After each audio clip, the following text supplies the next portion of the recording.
In a quiet, gated community, a boy named Diego found hope in a simple game golf.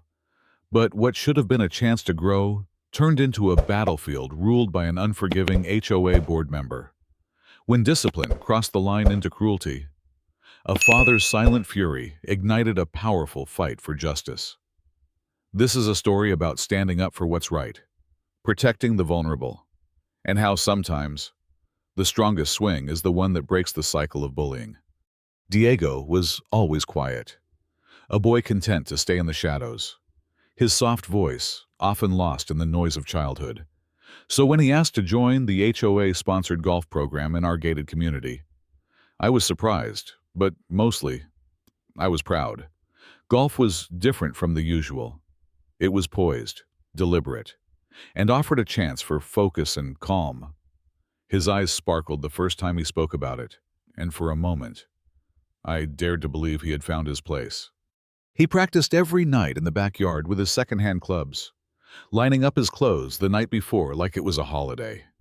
His excitement was contagious, even though the equipment was worn, and the swings were tentative. But none of us anticipated the real battle that would take place, not on the green, but off it. The true lesson wasn't about the game. It was about power, control, and the cruelty disguised as discipline. The person at the center of it all was Karen Delaney. Karen was a woman in her mid-50s with a sharp tongue and an iron grip on the HOA board, known for her strict rules and social media presence, where she bragged about keeping the neighborhood in line. Karen saw the golf program as a playground for enforcing her own brand of order. She wasn't interested in teaching kids how to play golf. She was there to mold them, break them down, and rebuild them in her image. From day one, she singled Diego out. On his first swing, she mocked him openly, calling him too soft for real sports and laughing when he hesitated. Diego said nothing at first, swallowing the humiliation, but I could see the weight growing heavier on his small shoulders. He went home quieter each day, his smile fading. By the second week, his practice sessions were robotic, his stance defensive. The boy who once swung with hope now gripped his club like a weapon, fear and doubt replacing joy. One evening, I found him in the backyard, the sun low and fading. He swung silently, whispering, "Maybe I'm not strong enough." The words hit me like a punch. That night, I promised myself I would stand for him, no matter what. Then came the day when everything broke loose. I had been watching from the edge of the course, a silent guardian. Diego stepped up to the tee, nervous but determined. Karen's voice cut through the calm like a blade. "We've got a ballerina on the green." The words stung, but it was the next moment that shattered the fragile peace. Without warning, Karen swung her club hard toward Diego. The wedge grazed his cheek, drawing a clean, bleeding cut beneath his eye. She laughed, cruel and cold. Better he learns pain now than later. Something inside me snapped.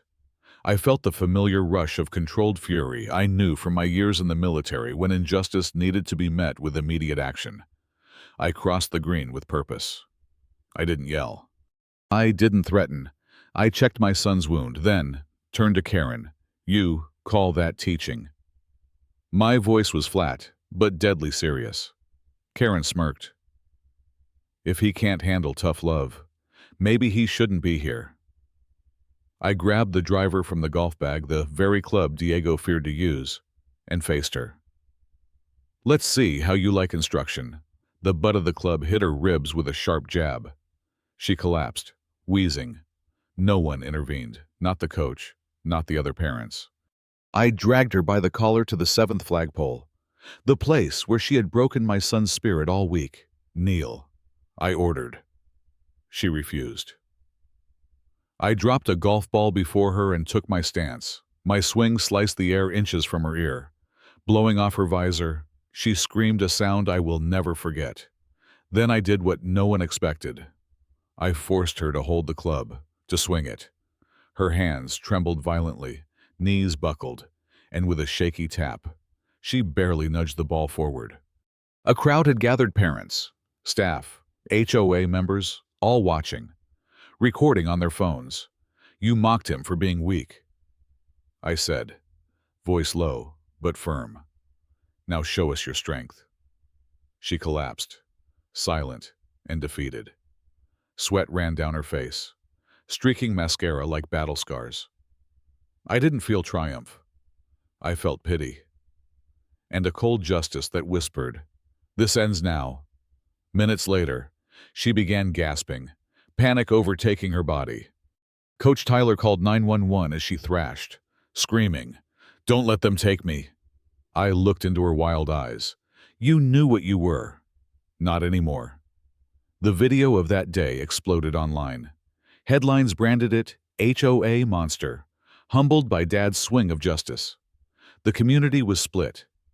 But the truth was clear. Karen was removed from the HOA board without ceremony. Her lawyer spoke of mental health leave, but nobody believed the spin. A week later, Diego and I returned to the golf course. No coach. No taunts. Just us, under the wide open sky. As we swung near hole 7, I noticed a figure picking up trash by the flagpole. It was Karen, sweaty, alone. A handwritten sign beside her read, "This is where bullies fall." Diego stopped, watching quietly. "Is she sorry?" he asked.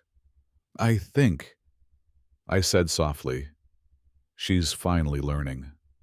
Sometimes justice is not loud, it's quiet, slow, and profound. It's in the silence after the scream, and in the steady courage of a child who watches someone stand not to break, but to heal. If you've ever witnessed a bully's rise, take your swing, not to destroy, but to stop the cycle.